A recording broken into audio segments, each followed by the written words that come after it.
우리 옆에 계신 분들랑 인사합시다. 더운데 잘 오셨습니다. 네, 네, 더운데 잘 오셨고, 네, 여기가 하늘나라다, 그죠? 하나님 나라입니다. 아주 시원하고 너무 좋습니다.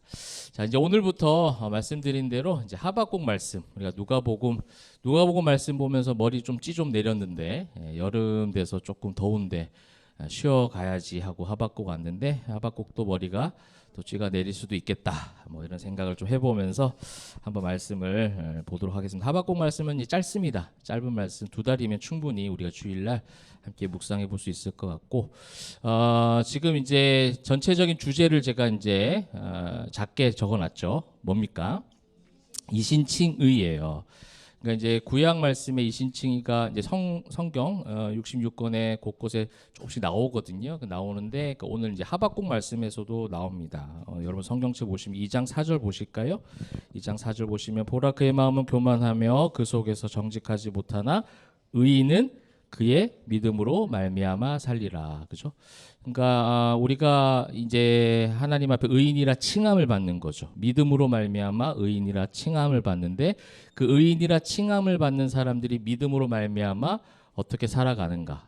그죠? 이것이 이제 우리가 계속해서 보았던 말씀이었어요, 사실은. 믿음이 우리를 어떻게 세상 가운데 그 믿음을 어떻게 작용하게 해서 그 치열한 영적 전투가 펼쳐진 그곳에서 그것이 발휘가 되는가, 이거예요.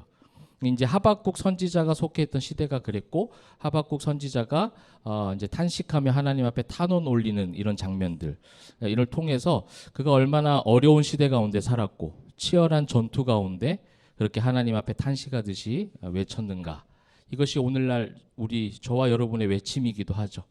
그죠? 순탄하지 않는 세상 가운데 뭐 국내외 정세도 마찬가지고, 뭐 꼭 그렇게까지 안 가도 여러분 개인적인 삶의 모습도 얼마나 치열합니까? 가정에서도 그렇고, 또 사업터에서도 그렇고, 직장에서도 그렇고, 때로는 뭐 교회 안에서도 그럴 수 있고, 우리가 그 치열한 영적 전투를 계속해서 감당하는데 그 속에서 이제 어떻게, 아까 우리 집사님 기도해 주셨지만 하나님의 시선, 하나님의 마음이 어떠한가, 이걸 끊임없이 보는 거거든요. 근데 하박국 선지자가 이제 하박국 이 말씀이 바로 그런 말씀이에요. 처음에는 하나님의 마음과 시선에서 조금 벗어나 있었어요. 그래서 이해가 되지 않아서 하나님 막 탄원을 하죠. 근데 점점 하나님과의 대화 가운데 그것이 조율되어져 갑니다. 이게 뭐예요? 이게 이신칭의 은혜예요. 우리가 믿음으로 말미암아 의인이라 칭함을 받은 사람들이 가지고 있는 은혜라는 거죠. 그러면서 이제 오늘의 제목은 1장 1절부터 4절까지의 말씀 우리가 이제 보려고 하는데, 이제 1장 1절은 선지자 하박국의 묵시로 받은 경고다, 이렇게 지금 나오고 있습니다. 이 전체 하박국에 대한 것들을 한 절 말씀으로 얘기해 주는데, 오늘 여기서 이제 제목을 제가 따왔죠. 뭐였어요? 묵시와 경고가 은혜입니다. 그죠? 이 시대에 하나님이 저와 여러분에게 매 순간마다 하나님이 뭔가를 가르쳐 주신다면, 그러니까 내가 생각하고 있는 생각, 내가 가고 있는 방향, 이런 모든 것들이 조금은 잘못될 수도 있고, 그죠? 곁길로 셀 수도 있어요. 근데 그럴 때마다 하나님께서 가르쳐만 주신다면 저는 그게 은혜와 복이라고 믿는 것이죠. 우리가 실수하지 않을 수는 없어요. 아까 우리 찬양을 고백했지만 나는 잘 몰라요. 나는 아무것도 아니에요. 나는 내 힘으로는 아무것도 못해요. 그런데 내 안에 그리스도, 그죠? 내 안에 그리스도가 계심으로 내 모든 삶 가운데 내가 실수했다고 생각하는 것도, 내가 잘못했다고 생각하는 것도 뭐가 되는 겁니까? 다 파스코가 되는 거, 경험이 되는 것이죠. 이게 이제 묵시와 경고에 대해서 은혜라고 고백하는 신앙인들의 어떤 참된 신앙 고백이죠. 근데 종교인들은요, 묵시와 경고에 반응하지 않아요. 아니, 더 나아가서 그러한 어떤 묵시와 경고에 대해서 별로 좋아하지 않습니다. 이것이 우리가 누가복음 말씀을 통해서 확인했던 거잖아요. 예수님이 수없이 종교인들과 만나서 뭘 준 거예요? 묵시와 경고를 준 거예요. 너희가 지금 잘못하고 있어. 너희가 하고 있는 것이 정말 이웃을 사랑하는 게 아니야. 너희가 하고 있는 것이 하나님 사랑하는 게 아니야. 그냥 종교 활동이야, 종교 생활이야. 빨리 돌이켜. 이게 이제 예수님께 주신 계속해서 묵시와 경고죠. 복음 자체가 그런 거니까. 근데 그거를 받아들인 자들이 그를 받아들일 수 있도록 하나님께서 택하셨다는 것이 은혜라는 거예요. 여러분 오늘도 그 은혜를 누리시는 저와 여러분 되시기를 소망합니다. 자, 그러면 이제 하박국 선지자에서 좀 알아보도록 하겠습니다. 우리가 이제 어떤 배경적인 오늘 부분을 좀 볼 것이고, 2절부터 4절은 첫 번째 하박국의 탄식이 나와요. 어찌 이럴 수가 있습니까? 이런 거죠. 지금 이렇게 어려운데 나와 우리 민족이 이렇게 어려운데 어찌 그럴 수 있습니까? 라고 탄식하는 장면이 2절부터 4절이고 다음 주에 보게 될 것은 5절부터 이제 11절까지는 거기에 대한 여호와 하나님의 대답이에요. 그러니까 이런 어떤 탄식과 하나님의 대답이 한 두 번의 사이클을 통해서 나타납니다. 그 두 번의 사이클을 통해서 하박국이 깨닫게 되어져요. 그래서 나중에 하박국이 노래합니다. 찬양하는 거예요, 하나님을. 그게 하박국입니다.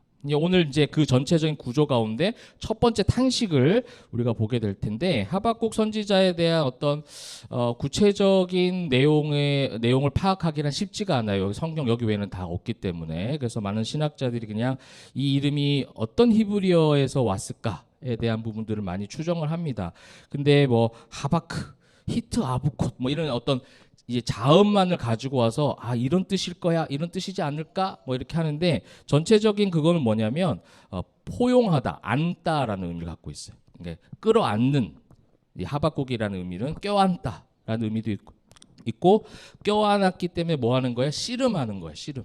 그러니까 그런 어떤 의미로도 이제 쓰이고 있습니다. 근데 뭐 어디까지나 추측이고 뭐 그 이름의 뜻이 무엇인가에 대해서 정확하게 우리가 모르더라도 성경을 보는데 큰 문제는 없을 것 같아요.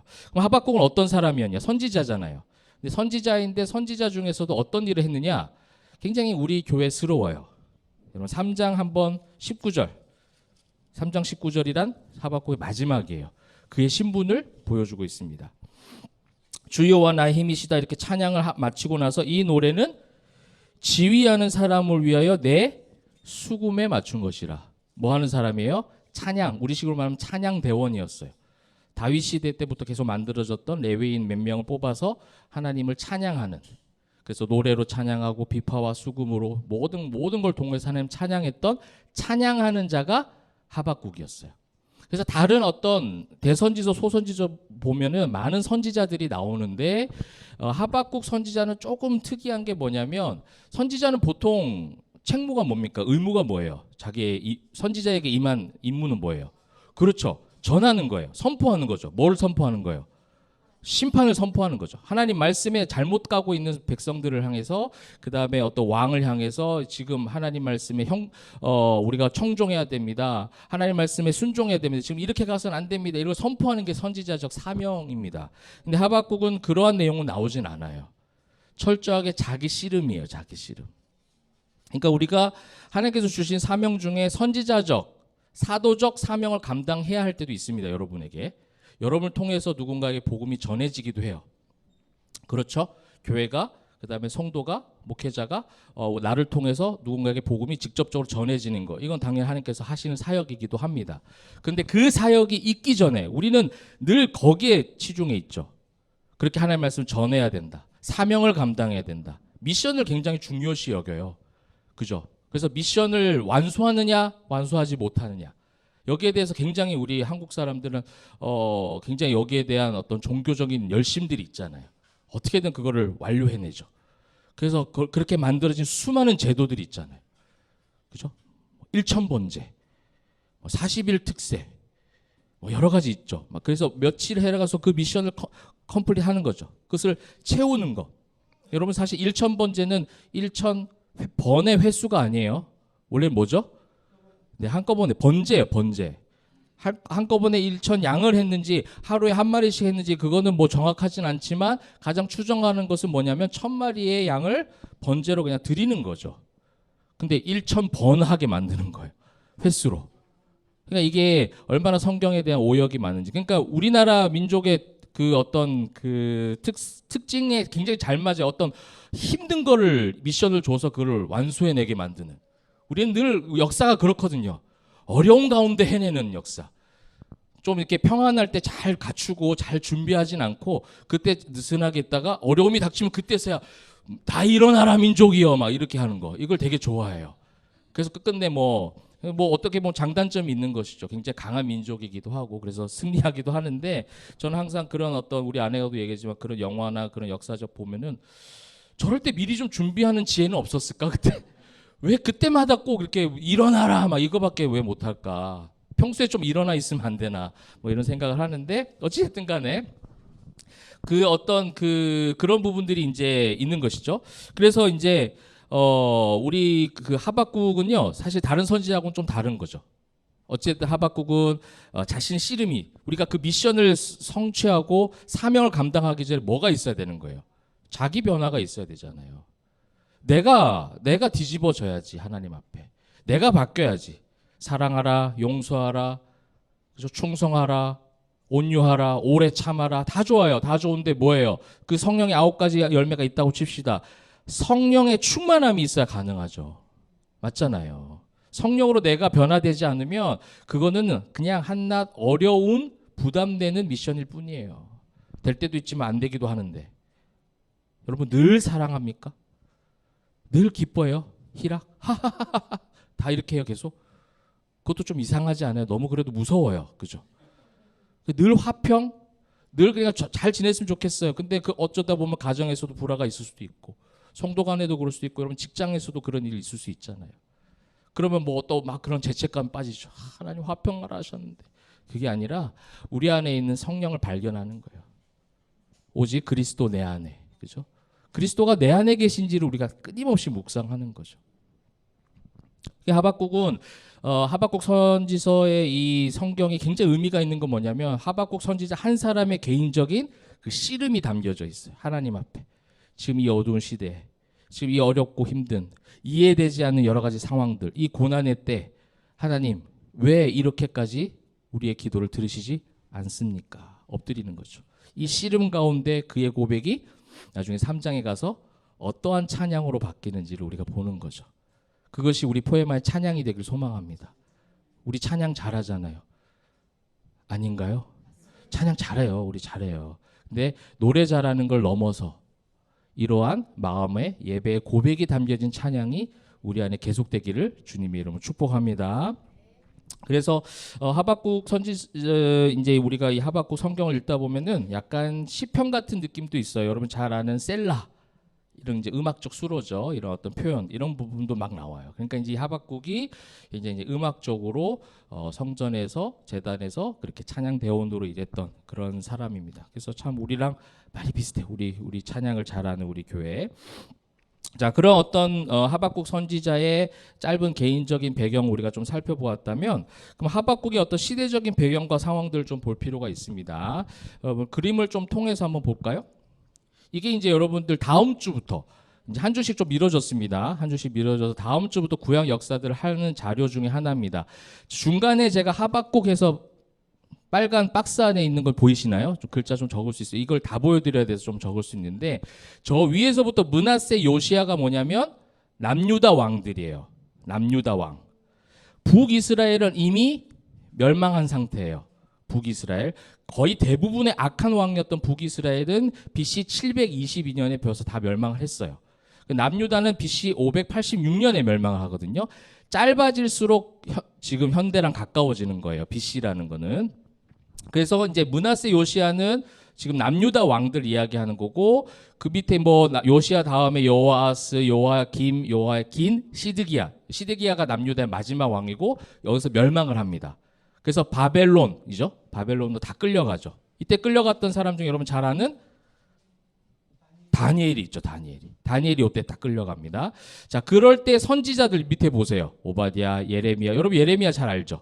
예레미야, 스바냐, 하박국, 홀다, 다니엘, 에스겔 많은 선지자들이 지금 집중되어 있죠. 유명한 선지자들. 특별히 예레미야와 에스겔은요. 이게 많이 탄식하고 울었던 선지자들이에요. 그러면 지금 시대적인 느낌이 지금 어떻다라는 거예요. 많이 안 좋고 어두웠다라는 것을 알 수가 있어요. 하박국도 그 속에 있는 거예요. 그리고 왜 그러냐면 요시야는요. 요시야 왕 때는 남유다에서 이 요시야 왕에 대해서 표현하기는 가장 선한 왕이라고 표현을 합니다. 가장 선한 왕. 근데 그 선한 왕, 그러니까 선한 왕이라는 건 하나님의 말씀을 잘 이제 회복을 해서 우상을 타파하고 그래서 나라가 어느 정도 회복이 되어지고 그러니까 많은 사람들이 뭘 품었겠어요? 와, 희망을 소망을 품었겠죠. 지금 부흥의 때구나. 회복의 때구나. 그런데 어느 순간 요시야가 전사하게 돼요. 전투에서. 그러다 보니 급격하게 국내외 정세가 기울어지게 됩니다. 한 명의 왕이 선한 왕이 사라지고 나니까. 그러면서 여러분 제일 밑에 한번 보세요. 지금 아수르 바니발 뭐 이렇게 나오죠. 밑에 뭔가 그게 뭐냐면 아수르 왕국이에요. 아수르 성경에서 많이 보았죠. 그러면서 위에 하늘색으로 어떤 왕국으로 넘어가요? 바벨론 왕국으로 넘어가죠. 신바벨론이라고 해요. 갑자기 약간 강의 시간처럼 되는데 요거만 하면 끝납니다. 국내외 정세가 지금 어떻다는 걸 지금 보여주는 거예요. 혼란한 거예요. 그래서 유다 왕들은 아수르파, 그 다음에 어떤 왕은 지금 왕들이 여호아스, 여호아김기는요 굉장히 그 왕의 재위 기간이 짧습니다. 몇 개월, 뭐 몇 년 이거밖에 안 돼요. 그러면서 친 아수르파, 뭐 친 애굽, 뭐 친 바벨론 이런 식으로 우리 식으로 말하면 뭐 친중, 친미 막 이런 말 하잖아요. 그러면서 막 진영 논리로 지금도 현대 시대도 시끄럽잖아요. 그러니까 그렇게 서로가 분열되고 시끄럽고 힘든 시대가 바로 이 하박국, 예레미야, 에스겔 다 있던 시대라는 거예요. 그러니까 선지자들이 막 탄생을 했겠죠. 하나님 말씀이 선포돼야 될 필요성이 있는 시대이기 때문에 세워집니다. 근데 중요한 건 세워졌다고 해서 나라가 멸망하지 않고 회복되거나 그러지도 않았어요. 여러분 여기를 통해 우리의 역사적 관점을 통해서 알 수 있습니다. 교회가 잘 세워지고 성도가 잘 세워져서 여러분들이 빛과 소금의 역할을 감당한다고 해서 세상이 갑자기 파라다이스처럼 변하느냐? 내가 있는 곳이 확 변하느냐? 물론 영향을 줄 수는 있겠죠. 근데 그 영향을 주는 모든 그것도 다 하나님의 영역, 하나님 섭리 가운데 있지. 내가 교회가 이렇게 했기 때문에 우리 지역이, 우리 세상이, 그래서 막 부산 성시화 막 이런 거 하잖아요. 정말 죄송한 말씀인데 부산 성시화는 주님이 다시 오시는 그 순간까지 완벽하게 완성되긴 어려울 거예요. 그럴 수밖에 없어요. 거기에 대해서 우리가 그런 마음을 가지고 우리가 있는 지역에서 빛과 소금의 역할을 감당하자까지는 좋아요. 근데 억지로 뭔가 어떤 도시를, 나라를 성시화하고 바꾼다 이런 것은 사실은 역사를 보아도 쉽지 않다는 것을 보게 되어지죠. 이러한 시대 가운데 살았던 사람이 바로 하박국이었다라는 겁니다.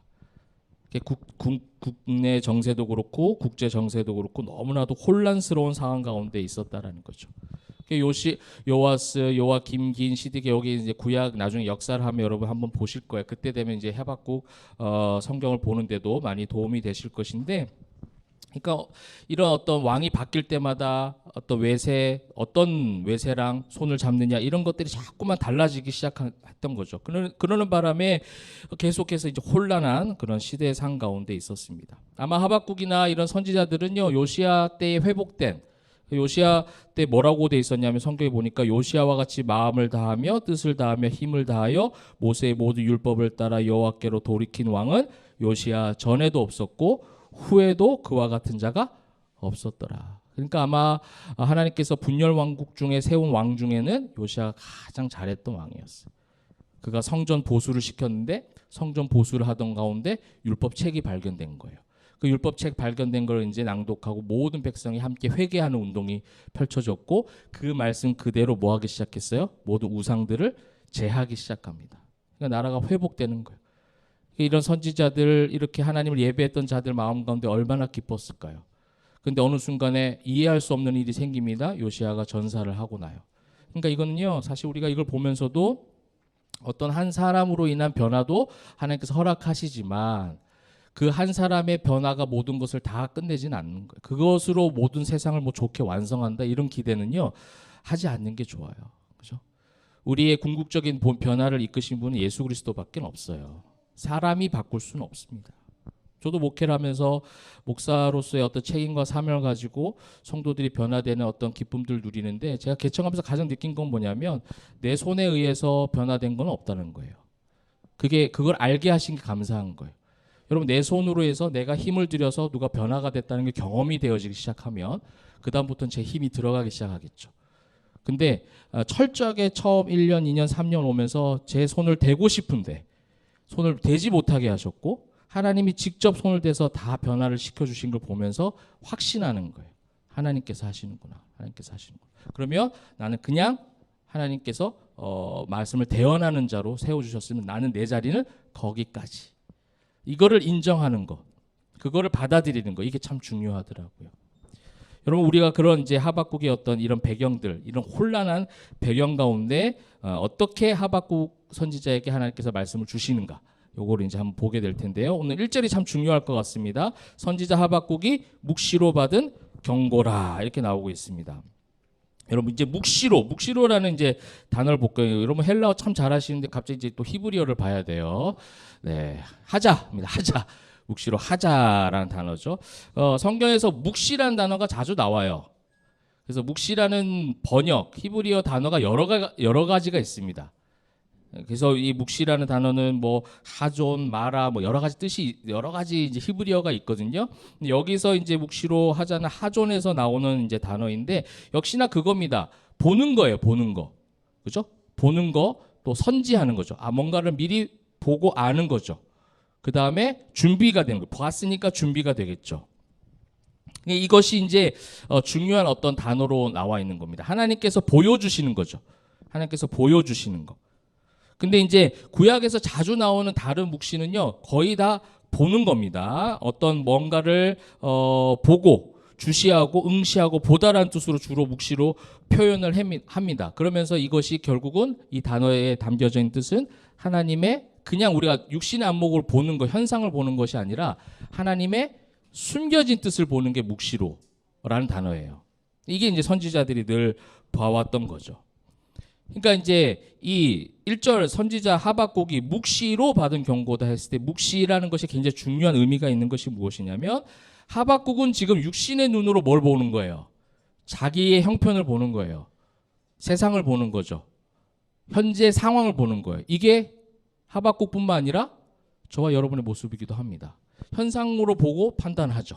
그럴 수밖에 없어요. 그걸 전 잘못됐다고 하지 않습니다. 왜냐하면 그것이 우리 한계이기 때문에. 그게 육신의 안목이죠. 우리는 그걸로 선뜻 그냥 판단해버릴 때가 참 많이 있습니다. 하나님의 묵시인가, 하나님이 보여주시는 숨겨진 하나님의 뜻인가에 대해서 살펴보려고 하는 것이, 그 다음 그걸 살펴보려고 하는 것이 신앙의 과정이라는 거예요. 내 눈에 봤을 땐 절망이에요. 내 눈으로 봤을 땐 실패인 것 같고, 내 눈으로 봤을 때는 뭔가 좀 어둡고 불안하고 두렵고 떨리고, 이게 이제 육신의 안목이라면, 그렇다면 이러한 상황 가운데 하나님께서 숨겨진 하나님의 뜻을 보여주시는 묵시는 무엇인가? 이 질문을 하는 게 신앙인이라는 거예요. 이 질문을 하실 수 있는 여러분 되시길 바랍니다. 여러분 눈에 보이는 것이 당장은 응시하고 보니까 뭔가 안 좋아. 그런데 깊이 있게. 그러니까 저는 그걸 그렇게 표현하고 싶어요. 어떤 시력으로 보는 거였다면 이제 시선으로 보는 거예요. 시선. 시력으로 저게 보이네 안 보이네 보이네 안 보이네 이러고 있었다면 하나님의 마음이 돼서 하나님의 시선을 보는가? 이게 이제 묵시로라는 거예요. 묵시로. 이거를 볼 수 있는 게 뭐다? 결론적으로 은혜다라는 거예요. 지금 하박국의 상황은 은혜의 상황이 아니에요. 분명히 절망의 순간이고 부정적이고 굉장히 괴롭고 두렵고 이러한 게 지금 하박국의 현재 상태입니다. 근데 지금 선지자 하박국에게 임한 묵시와 경고다라는 것은 뭐냐면 이 하박국에 임한 하나님의 은혜다라는 것을 이야기하는 거예요. 여러분 이 은혜를 발견하는 저와 여러분 되시길 소망합니다. 이게 은혜예요. 하나님의 묵시는 그 사건의 어떤 내용보다 그 속에서 무엇을 우리가 각자에게 주시고 있는가, 어떤 메시지를 주시고자 하는가. 그거는요 수많은 위기와 고난 가운데 빛을 발합니다. 우리 육신과 영적인 것이 편하고 안위하고 뭐 아무 걱정 없는 그럴 때는요 그 묵시가 보이지 않아요. 어쩔 수 없는 것 같아요. 그것이 신앙의 원리이고 성경적 원리인 걸 어떻게 해요? 그거를 받아들이고 그 고난도 그 어려움도 유익이다라고 말할 때 진짜 신앙인이 누리는 참된 복이라는 겁니다. 그 다음 나온 게 뭡니까? 경고죠. 경고. 우리가 가장 힘들어하는 부분이 바로 이거죠. 경고는요 히브리어로 마사라는 제목입니다. 마사라는 단어예요. 이 단어가 짐, 들어올림이란 뜻이에요. 그러니까 무거운 짐을 올리는 거죠. 운반하고 신탁이란 건 뭐예요? 하나님의 직접적으로 내려오시는 말씀을 의미하는 것이죠. 그러니까 이것이 하나님께서 직접적으로 주신 경고의 말씀이 가볍다, 무겁다? 가볍다, 무겁다? 무거워요. 근데 이 시대의 강단에서 선포되는 말씀과 여러분들이 다 우리 성도님들 안 그러시겠지만 듣고 싶어하는 말씀이 뭐예요? 가벼운 거예요. 수고하고 무거운 짐진 자들아 다 내게로 오라 내가 들어주겠다. 그런 어떤 인생의 고난에 관련된 그 말씀이 아니거든요. 수고하고 무거운 짐진 것들을 지고 가신 예수님께로 나오라 이 말씀이지. 너희의 수고하고 무거운 모든 짐진 것들을 다 내려놓게 교회만 와. 교회만 오고 예수만 믿으면 그 수고하고 무거운 짐은 싹 다 날아갈 거야. 아멘이 안 나오시죠, 여러분? 그죠? 근데 해보니까 얘 소리도 지금 반응 안 하잖아요, 그죠? 여러분, 우리 이제 포에마 성도님들 정도 되면 이제 이거에 반응하지 않잖아요. 웃기시네 이런 표정을 저 보고 있더라고요. 오거든, 어렵거든, 수고하고 무거운 짐 많거든. 네, 그게 정답이죠. 많아요. 수고하고 무거운 짐이 어떻게 없어요? 주님 다시 오시는 그 순간까지 있을걸요? 그죠? 약오르시죠, 여러분? 있을 거예요. 문제는 뭐냐? 더 무거운 짐을 지고 가신 죄의 무게를 다 담당하신 예수 그리스도가 내 안에 있기 때문에, 그죠? 그 주님으로 말미암아 나도 함께 그 수고를 감당하고 선한 싸움을 감당하는 거예요. 그죠? 내 달려갈 길을 계속 달려가는 거예요. 그리고 뭘 지킵니까? 결국 내 믿음을 지키는 거죠. 너 그냥 가만히 있으면 네 믿음을 내가 하나님께서 너 천국 가게 해줄게 이러시지 않아요. 뭘 하라고요? 선한 싸움을 하라는 거예요. 선한 싸움은 맞사예요. 어려운 거예요. 힘든 거예요. 하나님 내가 이게 답답해요. 나 지금 너무 마음에 안 들어요. 근데 하나님께 경고의 메시지가 나오는 거예요. 그래 너 잠깐 생각해봐. 잠깐 멈춰서봐. 잠시 너 입을 닫아. 이게 다 무겁다고요. 이게 짐이라고요. 어떨 때는. 근데 이것을 어떻게 해요? 받아들이는 거죠. 말씀이 사라져가는 이 시대에 무거운 말씀이 골수를 찔러 쪼개는 그 말씀이 그리고 그 말씀을 무겁다라고만 여기는 것이 아니라 그 말씀이 내 속에 들어와 나를 변화될 때 이제 어떻게 하는 겁니까? 그 경고의 메시지를 뭐 하는 거예요? 이 마사의 의미처럼 운반해 가는 거죠. 여러분들이 옮겨가는 거예요. 어디로?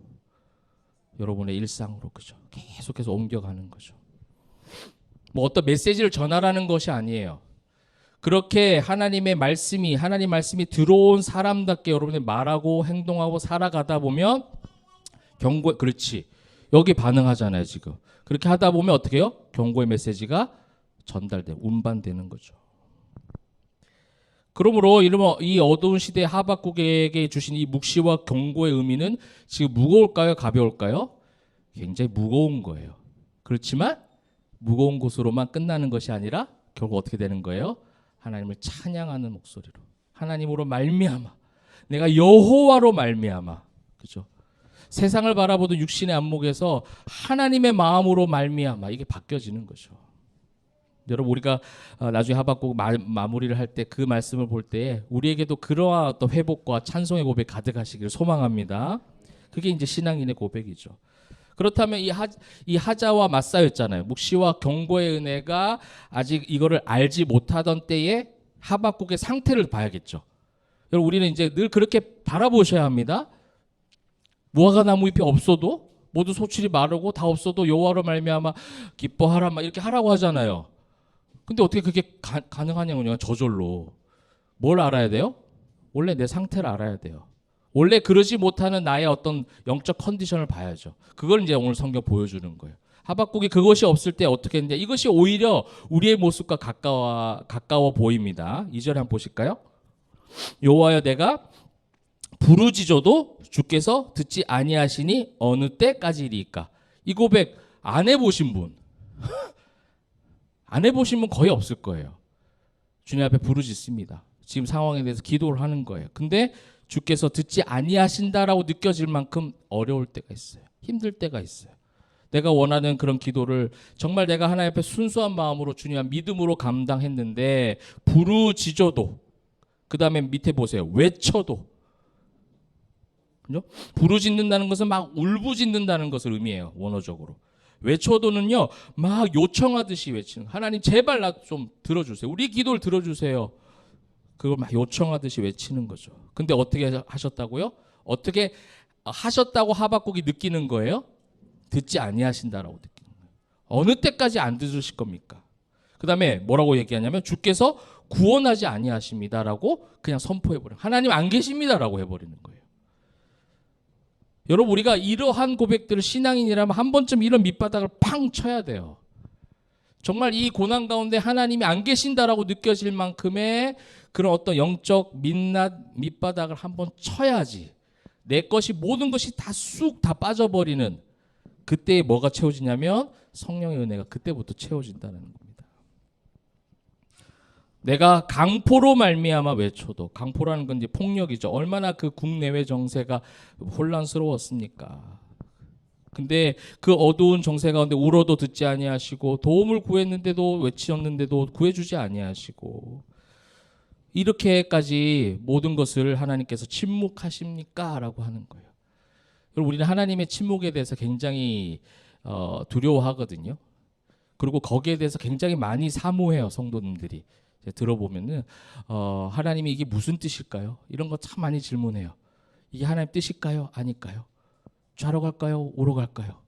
그렇죠? 뭐가 하나님의 마음일까요? 그래서 다 순수해요. 하나님 마음 알고 싶어해요. 근데 하나님이 좌로 가거라, 우로 가거라, 서거라, 뛰거라, 걷거라 이렇게 해주시는 분이 아니시잖아요. 그래서 우리는 때로는 이런 고백이 나오는 거죠. 내가 가봤더니 아닌 거야. 하나님 뜻인 줄 알고 가봤는데 아니니까 뭘 하는 거예요? 부르짖는 거예요. 그리고 또 해보니까 또 아니야. 또 아니어서 내가 또 고난을 당해. 그러니까 자꾸 부르짖고 외치는 거예요. 언제까지 내가 이걸 감당해야 됩니까? 언제까지 내가 이 고난 가운데 이 고난의 터널을 지나가야 합니까? 육신의 안목, 묵시와 경고가 아닌 내 눈이 지금 뭘 바라보고 있는 거죠? 지금 내 상황을 바라보는 거죠. 우리도 그렇게 느껴질 때가 참 많잖아요. 여러분 결국 그건 3절에 왜 그런지 나오죠? 어찌하여 내게 죄악을 보게 하시며 패역을 무엇으로 보게 하십니까? 눈으로 보게 하십니까? 이게 이제 묵시와 경고와 하박국의 눈과의 대조를 이루는 부분인 거예요. 하나님의 묵시와 경고는 다른 걸 말씀해 주고 계시는데 하박국은 현재의 뭘 보는 거예요? 죄악을 보고 패역을 내 눈으로 보는 거예요. 여러분 관계 속에서의 강포와 패역과 죄악도 많이 보시잖아요. 가정 안에서도 그럴 수 있어요. 교회 안에서도 그럴 수 있습니다. 여러분 직장에서는 더 많이 있을 거예요. 세상으로 가면 이것들이 제일 많이 보이는 거는 내 눈으로 보이는 거는 다 뭐예요? 죄악이고 패역이고 강포예요. 겁탈과 강포가 내 앞에 있고 변론과 분쟁이 일어나고 있고 계속해서 다툼과 분쟁이 일어나고 있어요. 뭐 하나 해결되는 게 없어요. 굉장히 마음이 복잡한 상태를 지금 이야기하는 것이죠. 묵시가 아닌 내 눈으로 보니까 내 육신의 눈으로 봤을 때 선뜻 보이는 것은 결핍이고 내 눈으로 봤을 때 선뜻 보이는 것은 굉장히 패역함이고 상대의 잘못밖에 안 보이죠. 나는 괜찮은데 네가 문제야 라는 것으로밖에 안 보여요.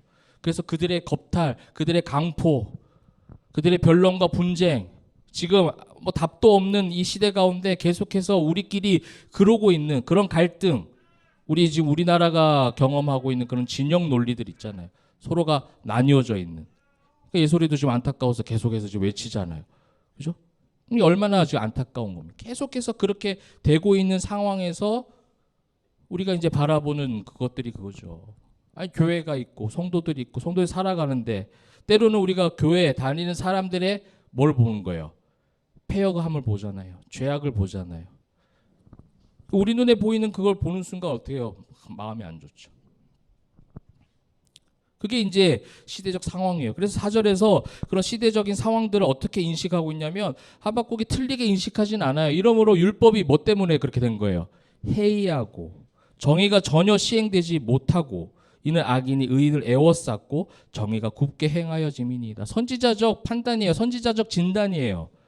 이런 진단 얼마나 잘 내리는지 몰라요. 여러분 이 시대에 많은 사람들이 말쟁이들이 너무 많아. 그래서 뭐가 문제고 너무나도 분석은 정확하게. 그런데 묻고 싶은 거가 있어요. 그러면 너는 그죠? 또 이것을 또 너는이라고만 하면 안 되죠. 이 화살 어디로 돌려야 돼요? 그럼 나는 그렇게 판단하고 그렇게 진단하고 정확하게 분석하는 그 나의 어떤 분석력이 중요한 것이 아니라 이 시대 가운데 그렇다면 나는 어떠냐는 거예요. 하박국은 선지자로서 지금 틀린 진단을 한 게 아니에요. 율법적으로 많이 해이해졌어요. 요시야 때 회복했던 것들이 지금 거의 다 무너졌단 말이에요. 그게 원인이 맞아요. 그러다 보니 뭐가 시행되지 않아요? 정의가 전혀 시행되지 않죠. 당연하죠. 요즘 교회도 마찬가지고 교회 가운데 정의가 너무 많이 사라졌어요. 교회들 가운데. 이런 거 생각하면 안타깝죠. 이런 거 생각하면 막 들끓어 올라요. 그런데 그럴 때 뭘 보는 거예요? 그렇다면 나는, 우리 교회는, 그죠? 다른 데가 뭐 어떻고 저고 그거는 하나님의 영역 가운데 있는 거예요. 그걸 내가 얘기할 게 필요가 없어요. 이는 악인이 의인을 에워쌌으며, 악인이 누구고 의인은 누구야 그러면? 하박국이 생각할 때 누가 악인이고 누가 의인이라는 거예요. 자기는 의인이고, 그렇죠? 어떤 정의를 행하지 않고 폐역과 겁탈과 강포와 변론과 분쟁을 펼치는 그들은 악인이고, 의인과 악인을 자기가 나누는 거예요. 정의가 굽게 행하여짐이니이다. 여러분, 이런 어떤 시대적인 정확한 진단과 판단 여러분들에게 있을 겁니다. 좋아요. 그건 나쁜 건 아니에요. 근데 여러분, 그걸로 끝나지 않기를 바랍니다. 신앙인은요, 그걸로 끝나는 것이 아니에요. 그렇다면 나는 율법에 대해서, 나는 말씀에 대해서 어떻게 살아가고 있을까? 율법에 해이하고라는 것은, 해이하다라는 건 무기력하다라는 거예요. 감각이 없다라는 거예요. 말씀이 막 선포되는 거예요. 말씀이 없는 시대겠어요? 말씀이 있죠. 아까 선지자들 보세요. 집중적으로 선지자들이 있잖아요. 그럼 말씀이 없는 시대예요? 말씀이 있는 시대예요? 말씀이 있는 시대죠. 선지자들이 그렇게 많이 선포하고 있는데, 예레미야도 있고 에스겔도 있고 하박국도 있고 뭐 훌다도 있고 많은 선지자들이 있었단 말이에요. 지금 이 시대처럼 저를 포함한 많은 목회자들이, 많은 평신도 사역자들이 말씀을 막 전하고 있어요. 그런데 그 말씀에 뭐 하다고요? 무감각한 거예요. 무감각. 감각이 없어요. 와, 내용 좋구나. 끝이에요. 그 말씀이 내 감각적으로 나한테 들어와서 나를 막 찔러야 돼. 그럼 나는, 그죠? 그러니까 상대방을 향하니까 나한테 찔림이 없지. 나는 어떻다고 생각하는 거예요? 늘 율법에 완벽한 거예요.